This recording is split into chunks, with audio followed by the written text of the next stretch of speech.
Hi guys, good morning. Share ko lang sa inyo guys itong mga napupuntahan namin dahil dito kay Organic Fall Harvest.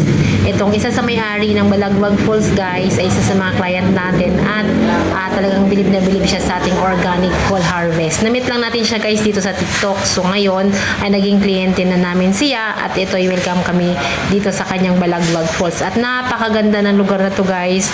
Ay meron ng fresh water, meron pang salt water kasi yung magkabila ang bundok ay may fresh water gawa ng waterfalls at napakalamig ng lugar guys. Sobrang lamig talaga, kakaiba.